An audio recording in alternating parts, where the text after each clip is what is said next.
জীবনের মুখে ঢেলে দিবে, এরকম ইতিহাসের যাতে আর পুনরাবৃত্তি না হয়।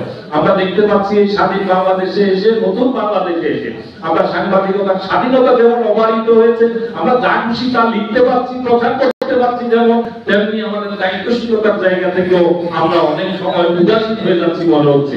আমরা যা খুশি তাই করার নাম কিন্তু সাংবাদিকতা না। সাংবাদিকতার স্বাধীনতা যেমন থাকবে, পাশাপাশি দায়িত্বশীলতার জায়গাটাও থাকবে।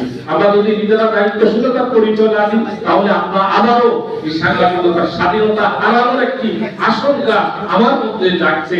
এই কারণে যে আমরা দেখছি মাঝে মধ্যে আমরা একেবারে ফেক নিউজ কিভাবে দায়িত্ব জ্ঞানহীন ভাবে, কাণ্ড জ্ঞানহীন ভাবে আমরা মেইনস্ট্রিম মিডিয়া পর্যন্ত আমরা স্কলে দিচ্ছি। আমরা, আপনি জানেন যে আপনারা কক্সবাজারে এনসিপি নেতাদের নিয়ে কি করা হলো, যে সেখানে একজন রাষ্ট্রদূত, সাবেক রাষ্ট্রদূত বাংলাদেশের সীমানার মধ্যেই নাই, আমরা প্রচার করে দিলাম মেইনস্ট্রিম মিডিয়া পর্যন্ত যে সেখানে বৈঠক হচ্ছে।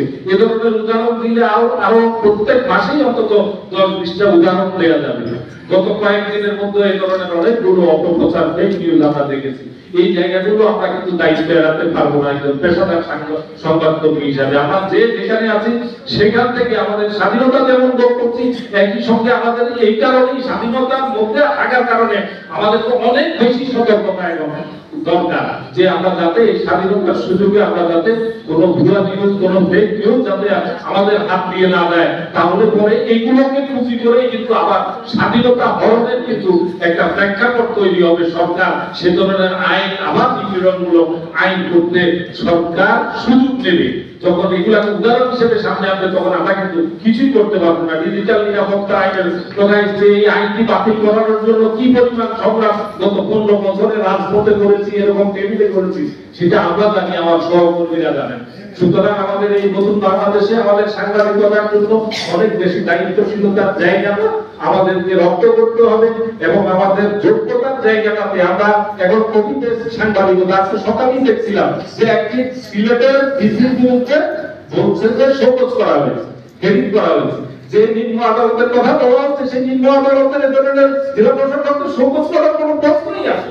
এইটুকু আমরা যদি না বুঝি, কারণ ওই আদালতগুলো তিনি একই সঙ্গে জেলা ম্যাজিস্ট্রেট, তার অধীনে কিন্তু আদালত, সেখানে একটি বিষয়ে ব্যাখ্যা চাওয়া হয়েছে জেলা প্রশাসক কার্যালয়ের কাছে। তো সেখানে আমরা সবাই একজনেরটা আরেকজন কপি করে আমরা চালিয়ে দিলাম যে সমানে যে সিলেটের জেলা প্রশাসক সারওয়ার সাহেবকে শোকজ করেছে আদালত।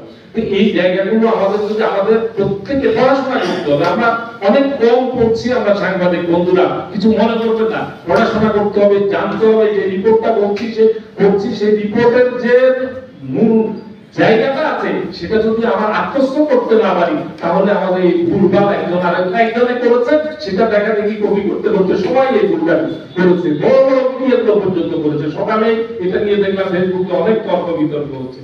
তো এগুলো আমাদের অনেক বেশি সজাগ এবং সতর্ক থাকার জায়গা আছে।